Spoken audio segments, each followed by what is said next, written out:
Fala, meus amigos!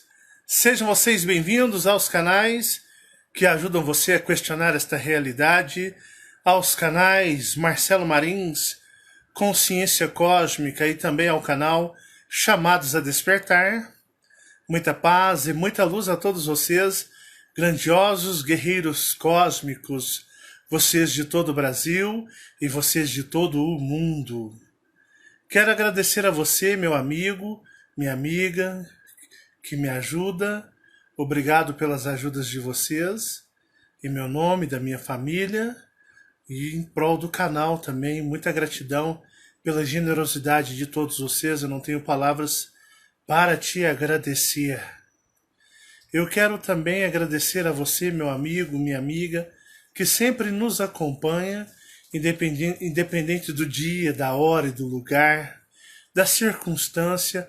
Muito obrigado sempre por ter você aqui nesses canais, seja no Marcelo Marins, Consciência Cósmica, ou também no Chamados a Despertar.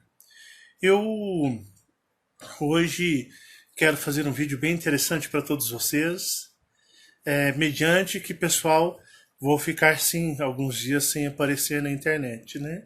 Como eu havia dito no último dia. Mas, porém, aconteceu algo, um evento, vou chamar de evento, tão interessante, que eu resolvi, né, gravar mais uma vez para poder passar para vocês, porque às vezes muitos de vocês podem ter contemplado isso através de um sonho, ter contemplado isso através de uma projeção inconsciente astral, porque tinham muitas pessoas testemunhando isso.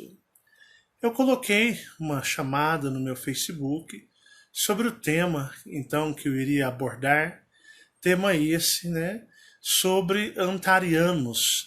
Estamos aí, né, na série Guerras em Antares, tá quase chegando aquela nossa metazinha.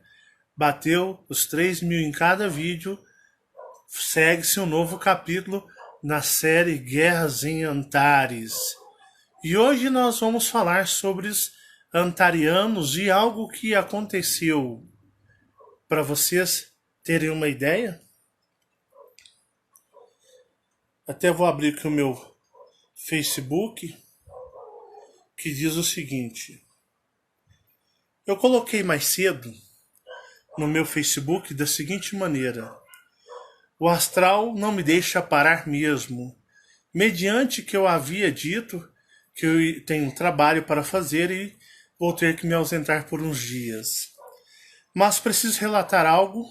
Bom, meus amigos, eu voltei, tive que dar uma pausazinha rápida para nós continuarmos a nossa conversa e também nossa análise, não é verdade? Eu havia colocado no meu Facebook uma chamada onde eu disse, né? O astral não me deixa parar mesmo, mas preciso relatar algo que aconteceu na última noite no astral. Marca na sua mente aí agora o que é última noite no astral. Última noite no astral.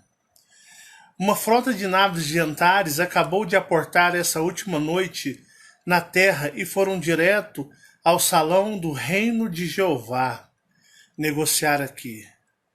Mas todos os detalhes hoje à noite, né? Então vou ler de novo até a chamada que eu fiz. Uma frota de naves de Antares acabou de aportar, ou seja, de aterrissar, essa última noite, né? Tem um esparadrapo que grudou. Nessa última noite na Terra e foram direto ao Salão do Reino de Jeová. Isso existe, né? Então o que acontece? O que é essa última noite? Eu já expliquei para vocês que a última noite ela é um tanto quanto, digamos, mais complexa, né? Porque, na realidade, as pessoas têm que entender que a terceira dimensão não é uma realidade real. Ela, de uma certa forma, ela nem existe no cosmos, no universo. Eu já expliquei isso para vocês antes. E aí, nós temos o tempo aqui, né? Nosso tempo atual aqui é baseado em 24 horas, na qual nós denominamos esse período de dia. E entre esse tempo temos dia e noite, correto? Mas uma coisa muito interessante é que no plano astral e no universo, no cosmos, não existe essa contagem de tempo. Não existe aparente esse tempo. O tempo do plano astral ele é diferente. Ele é uma outra classe, se assim podemos dizer tempo, mas para você ter um entendimento mais fácil, vamos chamar de tempo. Ele é um outro tipo, tá? Digamos, de escala temporal. Só que ele é mais próximo para o cosmos do que para a terceira dimensão. Porque o tempo da terceira dimensão ele é extremamente hiper fake, falso, ele é extremamente ilusório. Mas o plano astral, ele tem digamos, um período temporal parecido muito com o cosmos e o universo, que tem a sua linha temporal. O universo tem sim a sua contagem de tempo específica dele, mas tem tudo, o universo tem uma linha de tempo, né, digamos, contínua. Eu já expliquei isso para vocês. Mas o plano astral é mais para o cosmos, porque a terceira dimensão é tão, digamos, sucateada que aqui não serve para nada. Então eu expliquei para vocês que quando vocês dormem à noite ou de dia, mas eu vou usar como o maior hábito, o mais comum, que é dormir à noite. Quando você dorme, tipo, vamos citar um exemplo, você vai dormir 8 horas na noite, assim, ou não que seja 8 horas da noite, mas uma noite de 8 horas de sono. Enquanto aqui na terceira dimensão passou-se na contagem de tempo apenas 8 horas, nesse período no plano astral, ele rege em torno de uns 15 dias do plano astral. Então você vai dormir 8 horas seguidas, simplesmente você acorda, olha no relógio e se passaram 8 horas apenas. Mas o teu espírito, ele vai vivenciar aí uma escala muito maior, que é o plano, o tempo, a linha temporal do plano astral, e depois temos o do universo. Então eu expliquei o quê? Que por isso às vezes você tem aqueles sonhos muito complexos, muitos eventos, muitos cenários, muita atividade, e que no final das contas, quando você, de uma certa maneira, acorda, vem tudo misturado, porque é como se o teu cérebro tridimensional tentasse pegar uma escala de informações do seu espírito e fosse compactar. Então você teria que colocar, se assim o corpo fosse, né, o cérebro, ele fosse alojar o espírito com as suas memórias da experiência espiritual astral, o corpo ele teria que alojar, tipo assim, vamos supor, 1 tera de informações, é um exemplo, 1 tera em um HD de 80 gigas. Então o que ele vai fazer? Ele vai comprimir os arquivos, então ele vai jogar pontos fora, pontos dessa linha ele vai jogar fora, e aí ele vai montar uma estrutura que vai ficar desconexa. Então você terá apenas lapsos de memórias do seu espírito, do seu eu maior. E aí você vai ter o que? Aquele sonho que você esteve em vários lugares, fez muitas coisas, você fez isso, fez aquilo, mas na realidade o seu corpo biológico tridimensional, o seu cérebro, para, digamos, receber o seu espírito, ele vai fazer o quê? Ele vai comprimir as memórias do espírito, e nisso perde-se muitas coisas.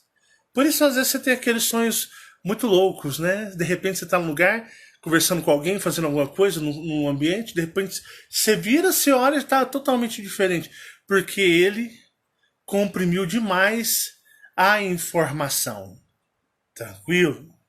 Então, baseando-se nisso, você entende que o que? Na última noite, não quer dizer que foi de ontem para hoje. O tempo, as linhas temporais astrais e espirituais para agora, isso eu falo, isso a primeira vez que eu falei isso foi em 2017.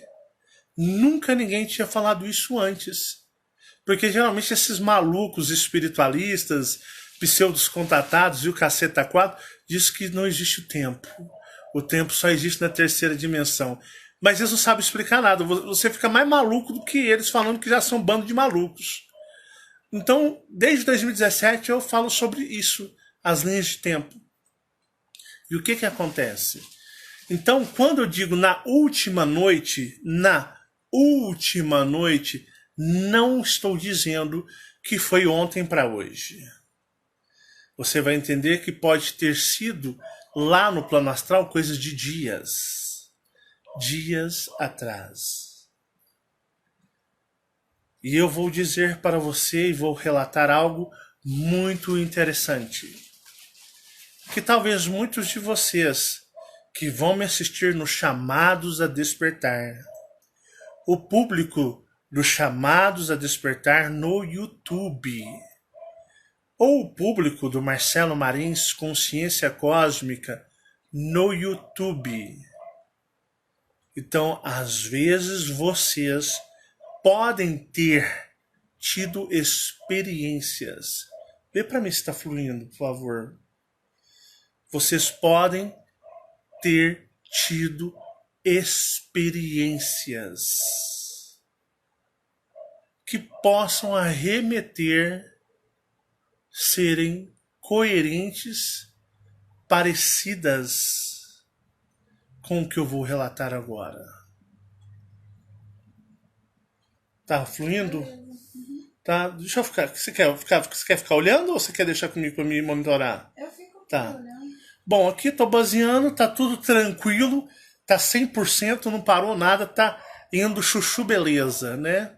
É as internet de vocês aí que os filhos tá jogando videogame, Netflix assistindo no canal ali, outro assistindo, mexendo no computador, aí a internet de vocês vai pro saco, some tudo. Mas aqui estamos 100% na origem, na onde está sendo transmitido. Mas vamos lá, continuando. Vocês estão vendo aí a série Guerras em Antares, né? Muito interessante, muitas informações. Tem muita água para rolar na série Guerras em Antares. E se vocês não forem ligeiros e rápidos lá na série Antares, eu estou falando. Enquanto não atingimos a nossa metinha, eu não faço mais essa série. Talvez essa série vai passar para ser transmitida ainda em 2021, em janeiro. Então, assim, né? Corre lá, assiste. Chegou em 3.000 em cada canal. Aí nós vamos dar sequência e pular para o próximo capítulo. E tem muita água para rolar. E conforme for, às vezes ela ultrapassa para o ano que vem, para janeiro já, né? Estamos terminando o ano. E aí o que acontece? Vocês estão vendo aí a história de Guerras em Antares. É uma coisa muito antiga. É uma coisa tão passada que, para vocês entenderem, nem existia essa borda da galáxia. A galáxia estava crescendo, mas a galáxia ainda era bem menor, né? Então, a galáxia, ela, digamos, se ela é assim hoje, ela era assim, e onde nós nos encontramos nem existia essa região toda. Isso aqui era apenas o grande vazio, ou aquela faixa que eu falo para vocês, que é a faixa, né, do universo sem lei, ou seja, aquele universo perigoso, a borda externa, né, o lado externo da galáxia, que é o lugar aonde os piratas espaciais costumam navegar ou voar. E aí o que acontece? A Guerras em Antares está narrando uma Orion muito jovem. Assim como Antares, assim como outras constelações, algo muito, muito no começo ali, digamos, podemos dizer talvez até também da galáxia, da Via Láctea quando ela era muito jovem. Então nós estamos narrando essa narrativa e vocês viram aí os antarianos, né? Tanto que até no primeiro vídeo da Guerras em Antares eu relato para vocês que é uma tradição, um respeito dos antigos, aonde colocaram a constelação de Escorpião e Órion afastada uma da outra, porque são conhecidas muito antigamente como arqui-inimigas. Certo? Eu falei isso para vocês no primeiro vídeo da série Guerras em Antares. Mas passou-se muito tempo, e põe tempo nisso, muita água rolou, muita água mesmo. E aquela guerra está no passado, como também a guerra, né, que nós vimos que foi as guerras orianas. Vocês viram as guerras orianas? A Guerras em Antares ela é muito mais antiga, muito mais atrás, muito, toca antiga nisso do que as guerras orianas. Então, por aí vocês vão ter um entendimento de imensidão temporal. Pois bem, depois disso nós tivemos ali os episódios das guerras orianas, onde Jeová, ele simplesmente, né, ele se retira de Órion e ele sai de Órion com todos os orianos que compraram a sua causa. E aí vocês sabem que todos que estão aqui nesta terra, todos que são de Órion, toda a civilização terráquea que pertence a Órion, todos vieram com Jeová. Optaram em seguir o grandioso Elohim. Ah, mas não pode um oriano ter vindo. Todos os orianos seguiram ele. Vieram para cá. Salvo alguns poucos que vieram em missões específicas. Mas isso daí é quase tão insignificante que você pode sim afirmar, sem ser incoerente, que praticamente todos que estão aqui, que são de Órion, vieram seguindo o dragão vermelho, Jeová o draconiano. Só que aqui, com o passar do tempo, muitas raças começaram a enviar os seus para cá também, seus filhos, seus habitantes, que para cá também vieram. E hoje nós temos, se eu pudesse traçar um mapa cósmico da Terra hoje, Marcelo, traça um mapa cósmico do que seria o planeta Terra hoje, ou desde sempre. A Terra, eu afirmo para vocês, neste mundo todo, mais ou menos uns 80%, para mais, eu poderia arriscar 90%, mas eu vou ser mais modesto um pouquinho e vou deixar nos 80%. São tudo orianos. A Terra praticamente são de orianos. A Terra são de orianos. Uns 10%, uns 15%. Uns 15% é mais apropriado, já que eu usei a escala de Órion para 80%. Uns 15% são de Sírios. Uns 5% são de Antares. E pleiadianos existem aqui? Não existe um pleiadiano na Terra. Esses que a gente vê falando, viagem na maionese bruta. Porque os pleiadianos são aqueles reptilianos que quando traíram as Pleiades, eles são reptilianos dos olhos amarelos, as Pleiades cortou a ligação e não mandou ninguém para cá mais. Então, digamos, pessoas que são pleiadianos de origem não existem. Não existem. De vez em quando aparecem uns bonequinhos aí, albinos, nego põe peruca, oi branco, que tá parecendo aquelas pessoas, né? Uns põem peruca loira, né? Acha que pleiadiano é loiro dos olhos azuis. É o típico idiotice da ufologia espiritualista esotérica e da espiritualidade, né? Então não existe nenhum pleiadiano na Terra. Aí aqueles que dizem serem pleiadianos são tudo reptilianos, pessoal. São tudo reptilianos. Igual ninguém cria ET azul e fala que o ET azul veio lá de Urano. O Urano está destruído há muito tempo. Não existe ET azul nenhum, existe tudo reptilianos. Um bando de reptilianos. Tá bom? Ah, e Urano, não existe uranianos. Isso é tudo para engabelar e arrancar money de vocês. Acordem. Este mundo ele é draco-reptiliano.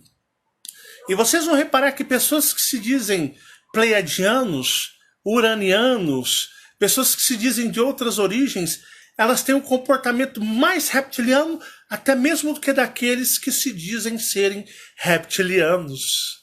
São pessoas de um ego monstruoso, de um egocentrismo, de uma vaidade que você bate o olho e você fala é réptil, não tem como nem disfarçar. Porque essas pessoas têm um comportamento mais reptiliano aflorado do que os outros. Para vocês terem uma ideia. E se existisse uma raça benevolente, evoluída, nunca essa raça aceitaria os seus contatados receberem entidades da Umbanda ou de religiões desse cunho dos pleiadianos traidores das Pleiades, que eu já falei para vocês. Então eu digo para vocês, não existe uranianos, não existe pleiadianos nessa Terra, ou caceta 4. Não existe. E repara o perfil dessa galera. Repara o estereotipo deles, o jeito deles olharem, conversarem, se expressarem. Eles transmitem arrogância, eles transmitem vaidade, eles transmitem uma falsidade camuflada por cima deles. É como uma casca. Quando você consegue enxergar, você percebe que são répteis camuflados. É claro, é notório, só não vê os otários. Só não vê os otários. Mas voltando ao foco do vídeo, então digamos que aqui nós temos 80% de Orianos da constelação.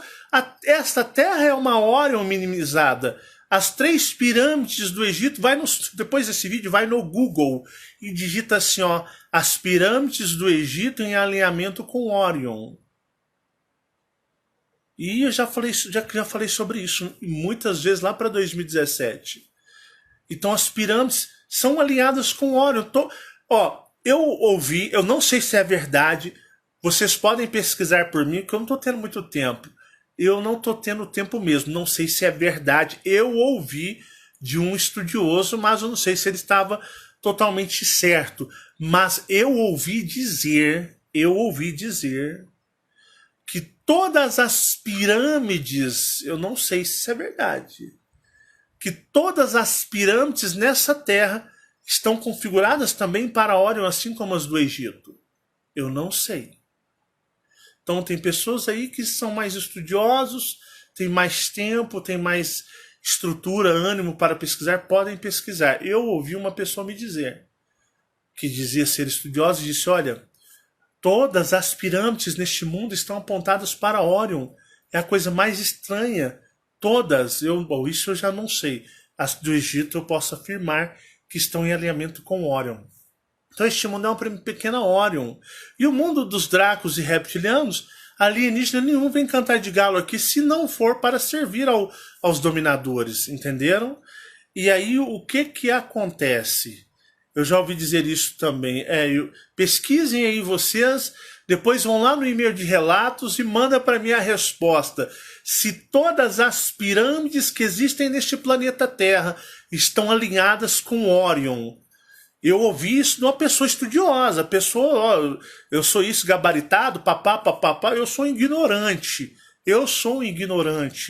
Então eu não sei disso, mas diz que todas as pirâmides na Terra dizem que são alinhadas com a constelação de Órion. Eu não sei, tá bom? Mas me falaram isso daí. Então o que acontece? Este mundo ele é de Órion. A Terra pertence a quem, Marcelo? A Terra pertence a Órion. Porque ela é baseada na energia de Órion. Tanto que quem controla é um Oriano, Jeová. O Elohim lá pertencente a Órion. Mas sabemos que está numa oposição em certos critérios a Órion. Então, calculando, nós temos aqui, né, 80% orianos neste mundo, 15% sirianos vindos de Sírios. Sírios teve uma certa participação nisso daqui. Se uma pessoa disser, eu sou siriano, pode fazer sentido, porque muitos sirianos estão aqui neste planeta, mas é muita gente. Não chega a ser ao nível de Órion, que são de dracos e reptilianos, mas temos muita gente de Sírios. E pessoas, se disserem que são antarianas, faz jus também. Porque existe uma parte de Antares aqui. Como eu disse, 80% Órion, 15% né, de Sírios e 5% aí vamos jogar de Antares. Antares também tem um papel aqui devido ao que foi o transcorrer depois de muito tempo da guerra, né? Passou-se o quê? A galáxia ainda era jovem, então as coisas mudaram, mas os antarianos não têm acesso a Órion. Eu vou dizer para vocês, se tentarem entrar em Órion novamente, como fizeram, Antares será dizimada por Órion, pelos próprios Elohims. Não existem Elohims em Antares. Não existem seres das cargas energéticas de cristais como os Elohims em Antares. Antares já é uma classe, digamos, uma classe mais comum, como lá em Sírios. Sírios é um sistema de seres cósmicos comuns, assim como Antares também são comuns. Órion já tem o que? Eles têm, digamos, o privilégio da criação cósmica, que isso é dado a poucos, entenderam? Então Órion já tem essa função, por isso ela se destaca um pouco mais do que as outras civilizações que não possuem isso. E aí foram se passando-se muito e muito e muito. Satã a gente não julga, meus queridos. Satã não pertence a essa galáxia. Satã é uma outra jurisdição, é um outro conceito de galáxia fechada. E eu vou dizer para vocês, os deuses de Órion, né, que infelizmente eu não posso dizer para vocês, eu seria de grande prazer falar para vocês quem são os deuses de Órion. Os deuses de Órion são deuses, digamos, muito mais fortes em poder do que o soberano de Satã. Pela coletividade, por a Via Láctea ser uma galáxia de acolhimento. Então, na Via Láctea existe uma panca, é um furdúncio, é um bordel de raças, né? Então, por ela ter um acolhimento, existe essa diversidade e ela se torna, de uma certa forma, mais, digamos, fluxo de conhecimento e tecnologia se torna mais, digamos, mais preciso, evoluído, mais forte. Lá a galáxia de Satã é um clube fechado. Sabe aquele clube de elite fechado que nada entra e nada sai, é só o deles? Então não evoluem, não progridem, não crescem, porque é um clube fechado. E tipo, vocês vão entender que as guerras que passam nessa galáxia, entre eles da galáxia, todas as civilizações aprendem alguma coisa. Todas as civilizações aprendem observando aqueles que estão em conflito, o que levou ao conflito, como se defenderam, como lutaram, como venceram, quais tecnologias surgiram, quais tecnologias usaram, quais conhecimentos cósmicos. Então vai se transformando, eles vão, digamos, fazer um intercâmbio de informações e tecnologias e conhecimento entre uns aos outros, e isso vai fortalecendo e ganhando grande conhecimento entre eles. Uma galáxia fechada, ela não interage. Uma galáxia fechada, ela não aprende. Por exemplo, uma guerra, né? Não, uma tecnologia. A tecnologia que o soberano de Satã colocou desde o início é aquilo vai ser eterno. Os aprendizados será eterno. Agora, a Via Láctea, por exemplo, embora ela seja bem menor, mas a Via Láctea não é mais da mesma maneira as suas civilizações do que o passado. Orion hoje é uma outra Orion do que foi, por exemplo, nas guerras com Antares. E Antares não é mais a velha Antares do que foi na guerra com Orion, nas guerras em Antares. Ela é uma outra Antares, assim é Sirius, assim são todas as outras constelações, civilizações de povos. Então eles não são mais as mesmas. Agora, se você pegar Satã, ela é idêntica desde quando o soberano dela criou ela. Teve alguma coisa a mais? Não, ela é fechada. Então, o conhecimento, a tecnologia, o aprendizado é o mesmo é um modo arcaico, é um conhecimento que está lá desde o primeiro, digamos, dia que Satã foi criada. Então, ela está lá. Mas a Via Láctea, ela não é, ela é de longe, muito longe o que era no passado. Então, por isso vocês vão entender nessas séries a evolução de uma galáxia. Tanto que, por exemplo, preste atenção no relato que eu vou fazer hoje, e quando, daqui a dois capítulos da série Guerras em Antares, eu vou abordar sobre as tecnologias de Antares, lá naquele primórdio, lá nas guerras, lá que tivemos em Guerras em Antares.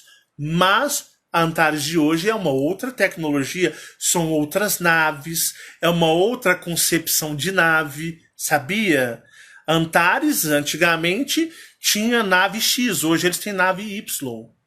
Então, eles utilizam algum outro. Tem algum humano de Satã? Com certeza. Temos muitos humanos de Satã.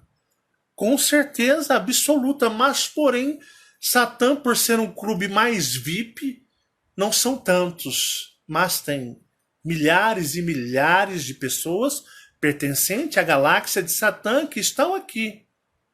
Pela própria escolha e decisão, como uma pesquisa, como um projeto da própria galáxia de Satã para talvez mudar a concepção de Satã. E em 2021 vamos falar terá uma série sobre a galáxia de Satã. Nas guerras orianas nós falamos muito sobre o externo de Satã.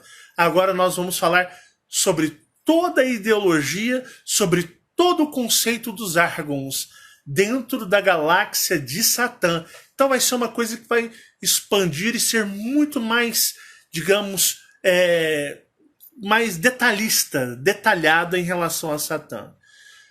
Pois bem, então vocês percebem a evolução. Então a Antares, da Guerras e Antares, não é mais a mesma Antares de hoje. E nem Orion no começo, nem mais é a mesma Orion que é hoje Orion.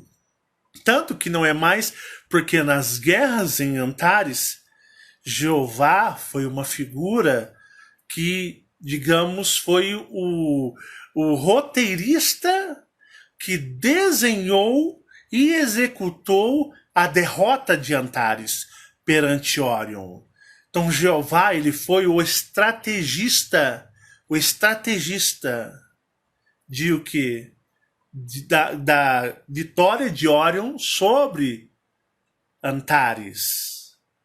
Só que hoje Jeová nem está mais em Orion. Ele nem mais se encontra lá.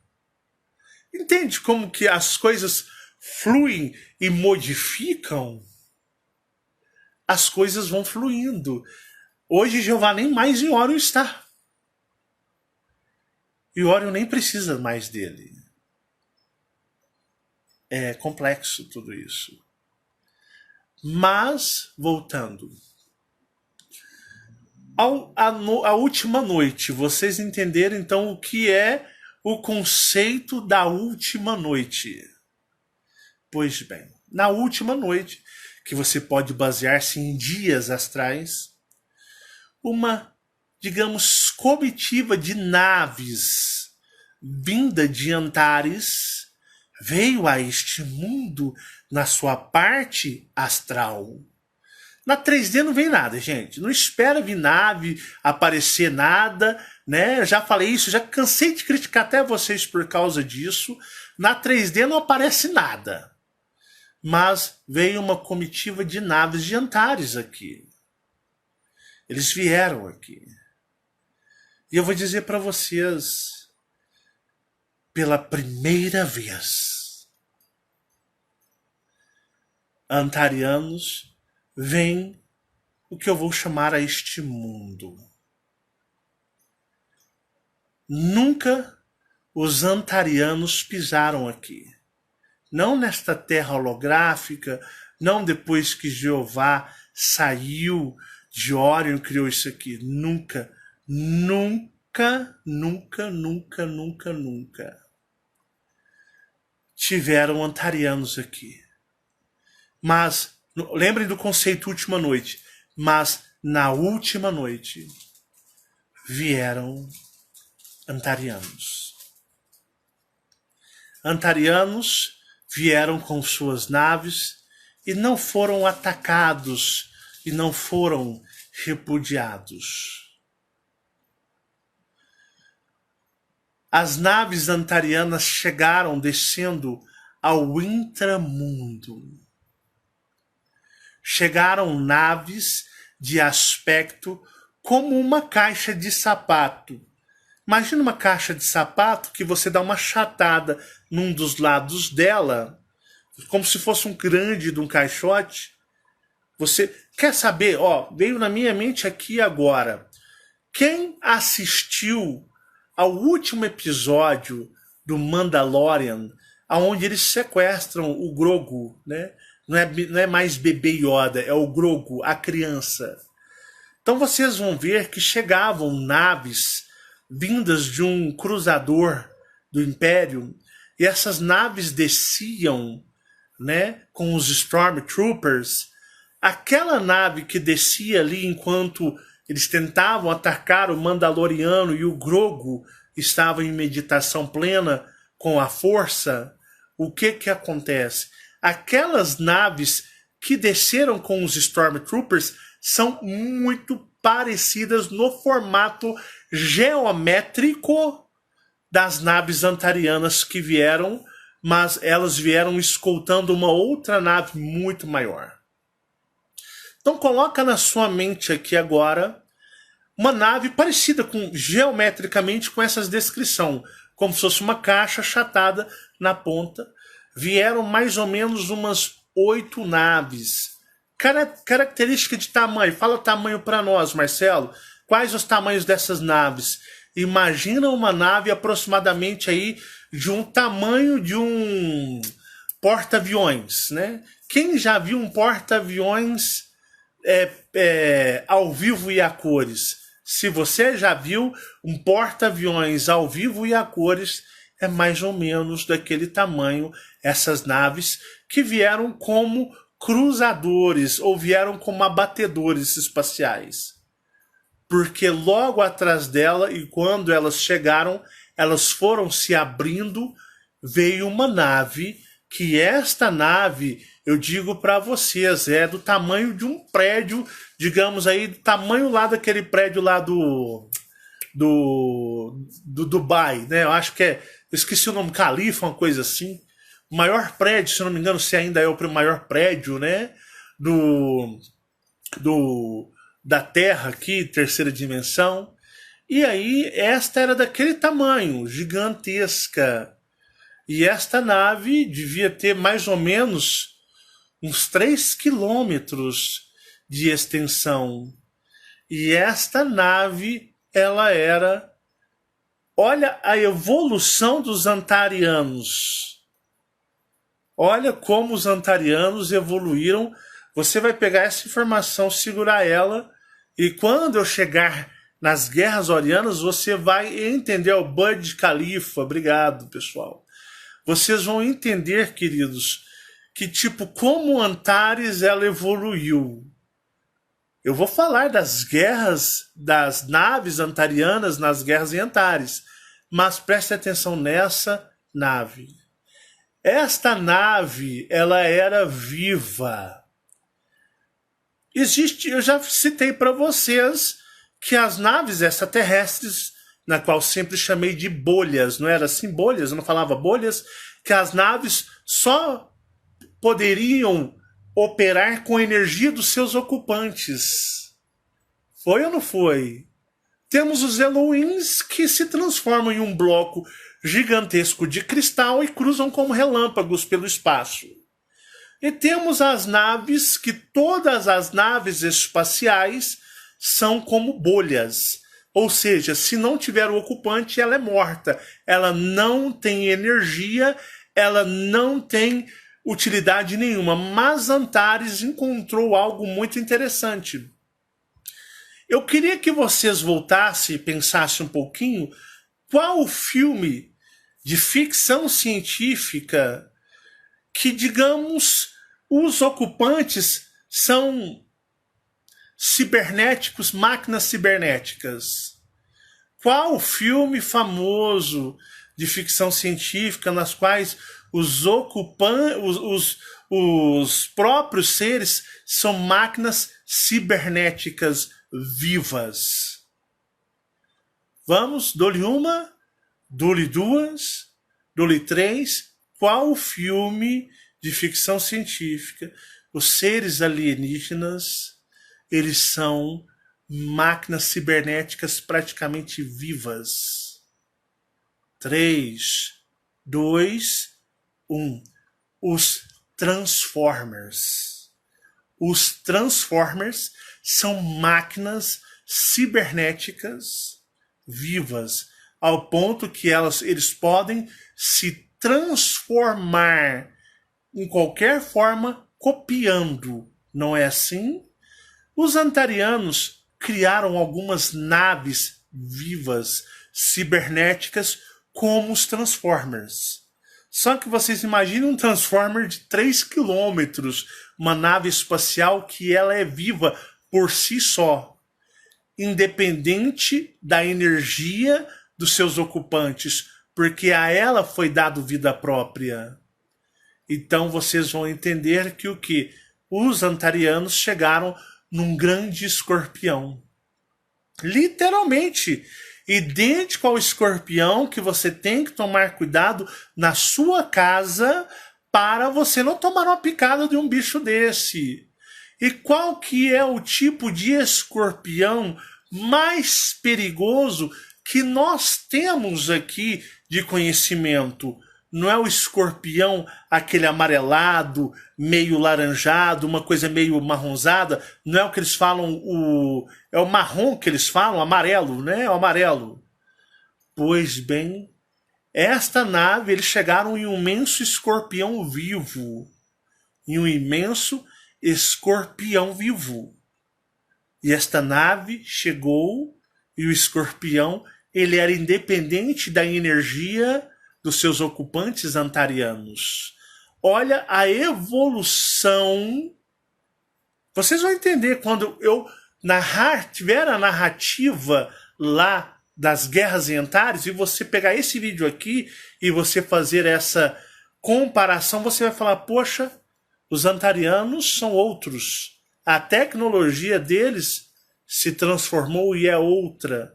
Então eles chegaram num grande escorpião de metal, mas era um ser independente como um escorpião. E este ser era como uma máquina de metal, metálica, mas na cor de cobre. Quem já viu aquelas panelas, aqueles tachos de cobre que as nossas avós, nossas tias e até mesmo nossas mães não adoravam ali fazer um doce pra gente ou fazer alguma guloseima ali nos tachos, né? Pois é, idêntico, a coloração é idêntico aos tachos de cobre desta grande nave que chegou. Esta nave chegou, preste atenção. As outras naves ficaram no plano astral. Assim que adentraram aqui nesta realidade, digamos, do plano astral, as naves chegaram e foram todas direcionadas a se estacionarem digamos, nas partes do plano astral, aonde no plano astral existem, digamos, ali os portos de naves espaciais. Abriu-se assim, então, uma passagem para que o escorpião descesse ao núcleo intraterreno da Terra e pudesse o escorpião descer aos mundos dracos reptilianos, que é aquele mundozinho, aquela esfera bem ao centro da Terra, aonde estão os dracos e os reptilianos vivendo. Então a comitiva de naves chegaram e elas foram convidadas a se aportar no plano astral, aonde temos os portos lá, temos as bases de aterrissagem de naves. E abriu-se uma fenda entre o plano astral, a terceira dimensão, adentrando e descendo, indo direto esse grande escorpião para descer no núcleo da Terra, que é aquele mundo que eu já citei para vocês, onde estão os dracos e os reptilianos vivendo. O escorpião foi permitido adentrar aquele planetoide draconiano. E é lá que se encontra Jeová, seus arcanjos e todos os draconianos e reptilianos de Órion. O escorpião chegou e foi adentrando a um grande, digamos, hangar. E este hangar, lateralmente, daria acesso ao salão do reino, onde se encontra Jeová em seu trono com seus arcanjos. O escorpião vivo, ele sentiu tamanha energia opressora naquele mundo, que o escorpião, independente dos seus ocupantes, armou-se para atacar a Jeová. Vindo a todos os seus arcanjos, de uma certa forma, a repelir o grande escorpião, que assim se conteve, mediante correndo o risco de ser destruído pelos arcanjos, liderados por Miguel, na presença do trono do salão do reino de Jeová. O escorpião em si, ele sentiu-se ameaçado por tamanha energia opressora dos draconianos, mas ele foi contido pelos arcanjos. Quando contido, temos a cauda do escorpião assim, não é? O escorpião não faz isso. Aqui na cauda, desceu-se o que? Abriu-se uma passagem aonde os antarianos desceram. Antarianos idênticos àqueles mesmos narrados na série Guerras em Antares, na mesma fisionomia, no mesmo aspecto, na qual o predador do cinema ele é inspirado em cima de seres de Antares. Ele é uma inspiração, ele é, digamos, tirado dos seres antarianos. E aí os antarianos desceram e os antarianos puderam contemplar pela primeira vez na história de Antares. Preste atenção nisso. Pela primeira vez na história de Antares, antarianos puderam contemplar um Elohim pela primeira vez. Pela primeira vez na história de toda Antares, eles puderam contemplar um Elohim. Nunca, jamais, antarianos viram os Elohims. Os únicos que viram os Elohims foram os Argons nas guerras orianas. Mas, tirando os Argons, somente aqueles nas quais os Elohims queriam se mostrar, foi-se permitido ver, mas nunca viram. E a rainha também diz Zeta que ela viu, mas foi uma questão assim. Ela viu, foi a última coisa que ela viu. Foi quando foi destruída pelo Jeová, o Elohim. Mas os antarianos nunca haviam visto. Quando contemplaram ao grandioso Elohim, que é um ser gigantesco, seriam mais ou menos assim. Imaginem na mente de vocês, antarianos, seriam mais ou menos. Vamos pegar seres. Os antarianos eles devem ter mais ou menos de 7 a 10 metros de altura, para você em tamanho de um poste. Imagina um ser do tamanho de um poste, que é uma coisa excomunal, tá? Descendo e contemplando-se um ser todo cristal, um dragão. Imagina um dragão de cristal. Pega um dragão, imagina ele sendo todo cristal, como se ele estivesse pegando fogo, a luz dele fosse flamejante. Mas imagina um ser desse, imagina um poste na frente de um prédio, digamos, para vocês terem mais ou menos uma ideia, um prédio de uns 40 andares. Era assim que eles viam Jeová. Imagina ele sendo o tamanho de um poste e contemplando um ser do tamanho de um prédio de uns 40 andares. Jeová é desse tamanho. Então os antarianos puderam contemplar pela primeira vez um ser Elohim. Eu não duvido muito que na mente deles tenham passado, puxa, nós fomos loucos de tentar atacar Orion. Olha quem está por trás dos seres dos draconianos. Os Elohims. E os Elohims, agora eu vou fazer uma comparação. Os Elohims, os grandiosos seres Elohims, pega um prédio de 40 andares e compara com um prédio de 200 andares. São os deuses de Orion. Que um dia, quem sabe, eu não fale deles para vocês. Então vocês veem a escala de energia e de cristal, que é uma coisa inimaginável. Então, quando os antarianos desceram, eles, por, digamos, critério, por obrigação, tiveram todos os antarianos daquela nave um script, uma forma, um padrão, todos tiveram que se ajoelhar perante a Jeová. Para se falar com Jeová, tem que estar ajoelhado perante os seus pés. Não só Jeová, mas todos os outros Elohims.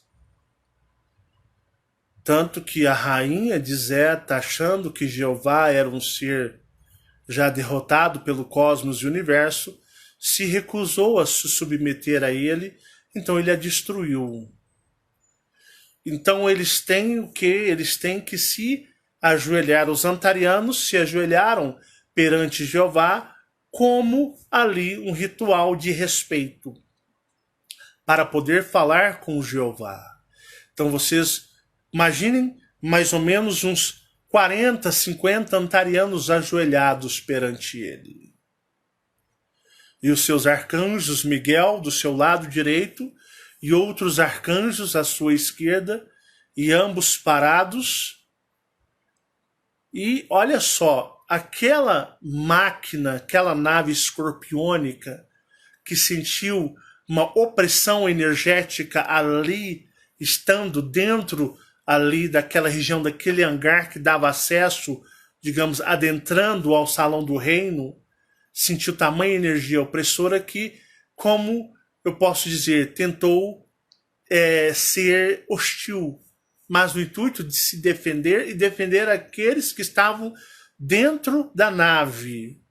Mas se o próprio Jeová tentasse algo, simplesmente ele pisaria em cima e mataria, destruiria essa nave, como destruiria, por exemplo, você pisa em cima de uma barata. Mas os antarianos desceram, se ajoelharam a Jeová, e Jeová perguntou o que eles queriam. E os antarianos têm grande respeito por Jeová, pois Jeová foi aquele estrategista que os derrotou nas guerras em Antares. E os antarianos vieram negociar uma maneira, um modo para retirar os seus filhos antarianos que estão encarnados neste mundo. Tipo, mesmo que se eles nunca ouvissem falar de despertar de consciência cósmica ou algo nesse sentido, os Antarianos eles vieram justamente para negociar a qualquer custo, sem qualquer critério, a retirada dos seus filhos antarianos deste mundo. Sabendo que antarianos que estão aqui vão ser drenados, vão ser sugados por Jeová e por alguns outros seres. Então os antarianos, eles não querem que a energia antariana de eus superiores antarianos seja drenada, sugada por draconianos de Orion. Então eles, tipo, se você drena a energia de Orianos, é a energia de vocês. Mas a nossa energia, nós não somos felizes por saber que a energia materna antariana está servindo de alimento para Orianos. Tamanha é a rixa e a briga entre Orion e o que? Antares. Embora Jeová não fale por Orion, mas ele é um Oriano, e todos que estão aqui, que são Dracos e Reptilianos, permanecentes da casa de Orion. Então, eles estiveram aqui. E muitos eus maiores no plano astral, como em zonas intermediárias, puderam contemplar a passagem da nave escorpiônica. Muitas pessoas podem ter sonhado ou terem algum flash de verem a nave escorpiônica de passagem, e ela é viva. Ela não é operada, ela conduz os seus ocupantes. É um grande escorpião, um verdadeiro escorpião, só que máquina de metal na cor de cobre. Então eles vieram negociar com Jeová qual a maneira que poderiam retirar os antarianos daqui, qual o preço, o que Jeová pede em troca para que ele liberte os antarianos, para que os antarianos vão embora, né? E a energia antariana não seja sugada e drenada por um oriano. Porque eu disse para vocês que quando, digamos, o ser Elohim ou qualquer ser drena a energia vital, digamos, de um fragmento de eu superior, o que acontece? Ah, Marcelo, mas peraí, só um minuto. Fragmento de eu superior, Antares fragmentou antarianos e mandou para cá? Antares fragmenta eu superiores? Como é isso?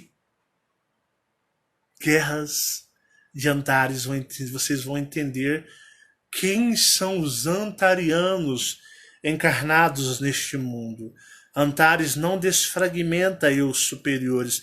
Antares não tem um programa, um processo de regeneração. Antares não tem isso. Antares não tem um programa, um processo de desfragmentação de eus superiores. Isso não faz parte da cultura, dos interesses de Antares. Mas quem são esses 5% de antarianos que estão desfragmentados então? Prisioneiros das guerras em Antares, presos lá em Orion, e Orion desfragmentou eles. Em vez de Orion destruí-los, Orion poderia ter desfragmentado eles como uma punição para que haja uma regeneração desses seres? Seria Orion mais nobre e mais culta do que Antares? Que Antares destruiria sem qualquer misericórdia.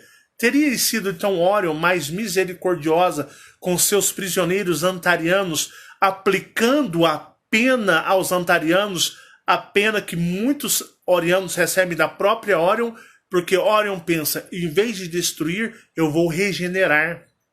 Porque no universo nós regeneramos. Então Antares, não veio Antares então, vendo a possibilidade de resgatar os seus antarianos, ou simplesmente o ego e a vaidade por serem civilizações arqui-inimigas, doeu ao ponto de Antares saber que seus antarianos seriam alimentos, nada mais do que isso, de Jeová e dos seus comparsas ou seus arcanjos. Pare, pense, reflita e analise. Estamos aqui para isso. Então, eles vieram negociar com Orion, com Jeová, para que Jeová deu preço. Deu preço para que nós possamos pagar. Porque negociar com Orion é impossível. Orion não abre comunicação com Antares. E Antares odeia Orion. Então não existe diplomacia entre elas. De forma nenhuma. Zero. Mas, sabendo eles que Jeová é um filho renegado de Orion, fugitivo de Orion, não seria então, porque Jeová não fala pela causa de Orion. Jeová, ele é um ser independente, ele não defende a bandeira de Orion, então não seria mais fácil falar com ele que não tem ligações com Orion, pois Orion não abre espaço, e falarmos com ele e termos a chance de buscar a energia dos antarianos que foram presos lá por Orion nas guerras em Antares? Pare, pense, reflita e analise. Então eu digo para vocês, eles vieram, mas já foram embora. Adentraram na sua nave escorpiônica. E Jeová também não perde tempo, né? Ele permitiu com que eles adentrassem ao seu salão do reino para que ele, mesmo sendo um oriano, e ele ter sido, né, o estrategista da derrota de Antares, ele pudesse olhar para os antarianos e eles pudessem vê-lo a grandiosidade de seu ser, e ele tirasse uma casquinha em fazê-lo se ajoelhar perante ele. Coisa que não aconteceu em Orion. Então, em Orion eu não poderia fazer isso, mas aqui eu vou fazer. Se ajoelhem. Quero ver quem são vocês que eu destruí tão, digamos, destruí a moral, destruí o ego, a vaidade de vocês com tanta perícia. Eu sou Deus. Eu sou o Elohim. Se ajoelhem, antarianos. Contemplem-me. Vejam o qual eu sou maravilhoso. O qual eu sou Deus. E é maravilhoso ver vocês se ajoelhando para mim. Porque eu sou um Elohim. Porque é simplesmente adorável. Não importa a galáxia, aquele texto lá do Aurelion, né? Se aplica muito bem a essa parte. Não importa a galáxia, não importa. É maravilhoso, é simplesmente adorável vê-los implorar por misericórdia. E os antarianos estão implorando pela misericórdia de Jeová perante aos antarianos presos em Orion. Assim foi-se a negociação. E a nave escorpiônica foi embora, depois sendo conduzida por outras naves mais simplórias, ou naves padrão. Vamos chamar de naves padrão ou naves bolhas? Pois as naves bolhas, as naves padrões, vieram digamos, servindo de escolta ou abatedores, né? Aquelas motos vão na frente daqueles carros que vão pessoas importantes, aquelas limusinas, aqueles carrões. Então elas vieram fazendo um serviço de abatedores da nave viva escorpiônica. E eles voltaram para Antares. E o que ficou negociado, o que ficou dito, nunca saberemos. Somente Jeová e seu alto escalão de draconianos o saberão. Este é um trabalho para ajudar você a questionar e entender um pouco do universo e das coisas astrais que estão dentro de todos vocês. Por coincidência, isso justamente acontece num período que neste trabalho eu estou falando sobre Antares e analisando as guerras em Antares. A série Guerras em Antares tem muito ainda, muita água para rolar, muita informação e muita energia. E quando você terminar, quando eu acabar com a série Guerras em Antares, assista a esse vídeo aqui. Coloca assim na sua programação. Quando terminar a série Guerras em Antares, eu vou reassistir o vídeo do Marcelo. O seu nível de entendimento após a série será muito mais gigantesco do que aconteceu aqui no termo Última Noite. Você vai entender muito mais esse vídeo num contexto de amplidão gigantesca e você vai entender o imenso e mais profundo e pesado significado de Antares ter vindo aqui. É um grande prazer falar com todos vocês. Nós somos seres cósmicos. Nós pertencemos às estrelas. Nossos personagens não são nada. Quando nós morrermos, eles nem existirão. Mas se você passar a enxergar você mais dentro de si, você vai alcançar o cosmos e o universo na qual você pertence e é filho deste universo. E você vai encontrar um ser que nunca morrerá ou deixará de existir, pois ele é eterno e você é ele. Um forte abraço, muito obrigado por me ouvir, agradeço do fundo do coração pela atenção de todos vocês e peço ao universo que conspire a favor de todos e que a energia cósmica pulse cada vez mais dentro de todos vocês. Muito obrigado e até o nosso próximo encontro, meus amigos cósmicos de longas datas estelares. Foi um prazer. Tchau, tchau.